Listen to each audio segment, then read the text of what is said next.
You are looking just beautiful. আচ্ছা, তুমি এত সুন্দর করে কেন সেজেছো বলো তো? তোমার দিক থেকে তো আমি চোখই সরাতে পারছি না। আমি তো শুধুমাত্র সেজেছি তোমার জন্য। তাই না?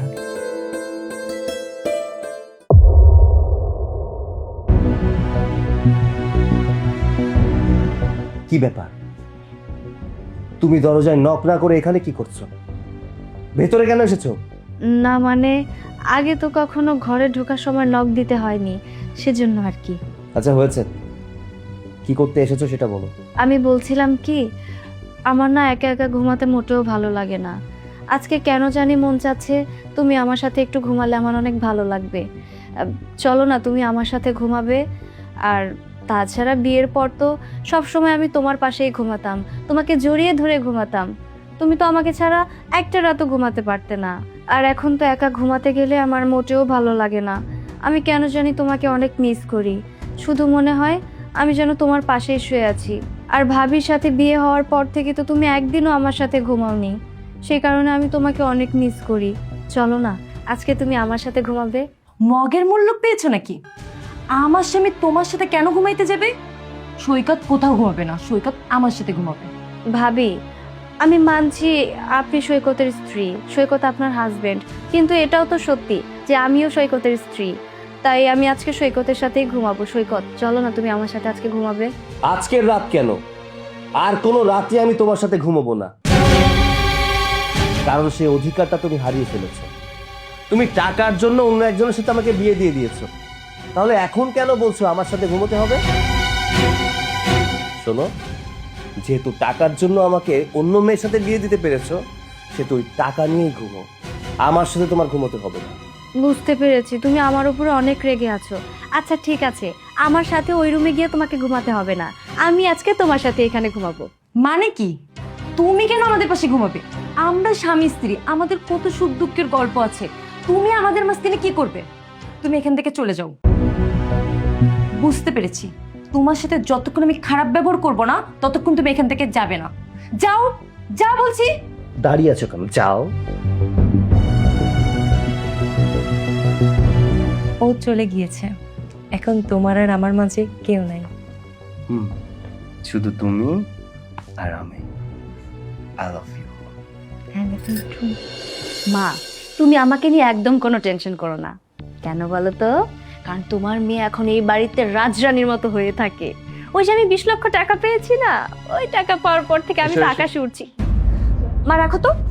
এই দাঁড়াও দাঁড়াও, কি ব্যাপার?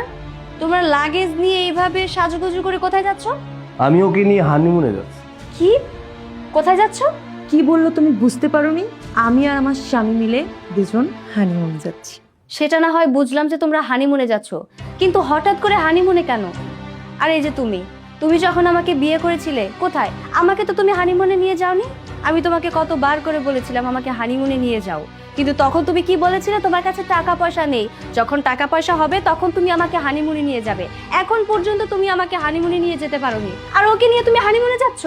হ্যাঁ, তখন প্রয়োজন মনে করিনি তাই তোমাকে নিয়ে যাইনি, কিন্তু আমার স্ত্রীকে আমার খুব পছন্দ হয়েছে। ও আমার পছন্দের স্ত্রী। আমার স্ত্রী আমার কাছে আবদার করবে আর আমি সেটা রাখবো না, ওইটা তো হতে পারে না। গতকাল রাতেই ও আমার কাছে আবদার করেছিল যে চলো না আমরা একটু হানিমুনে যাই। তাই তো ভাবলাম দেরি করে লাভ কি, হানিমুনটা সেরেই ফেলি। সৈকত, তুমি এমন করে কেন কথা বলছো আমার সাথে? তুমি আমাকে এইভাবে কষ্ট দিতে পারো না। আরে আজব ব্যাপার তো, এখানে কষ্টের কি হলো? তোমাকে কোথায় কষ্ট দিচ্ছি? আমি তো তোমাকে ভালো রাখার চেষ্টা করছি। তুমি আমাকে এইভাবে ভালো রাখছো? তুমি আমার সামনে ভাবির সাথে এমন করছো, এতে আমার খারাপ লাগছে।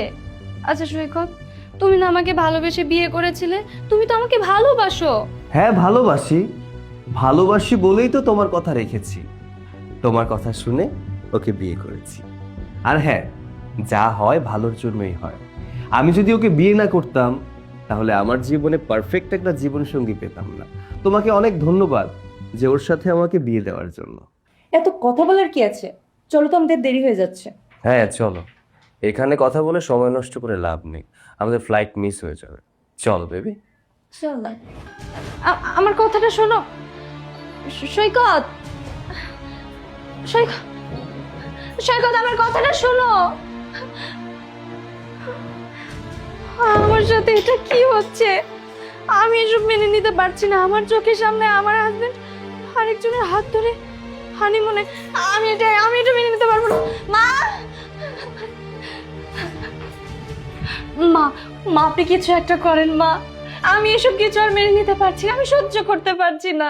আমার চোখের সামনে আমার স্বামী আরেকজনের হাত ধরে নিয়ে হানিমুনে যাচ্ছে, এটা আমি মেনে নিতে পারছি না মা। আমার অনেক কষ্ট হচ্ছে, প্লিজ মা আপনি কিছু একটা করেন।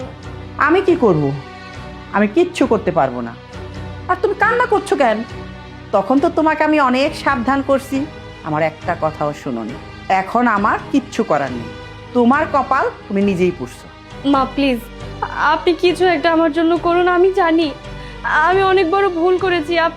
আপনার কথা যদি আমি ওই সময় শুনতাম তাহলে হয়তো আমার এমন দিন দেখতে হতো না। কিন্তু মা আমি তো এইসব কিছু সহ্য করতে পারছি না। আমার মন বলছে আপনি যদি আপনার ছেলেকে সবকিছু বুঝিয়ে বলেন তাহলেও আপনার কথা মানবে। আপনার কাছে আমার হাম্বল রিকোয়েস্ট মা, আমি হাত জোর করে বলছি আপনার ছেলেকে আপনি বোঝান।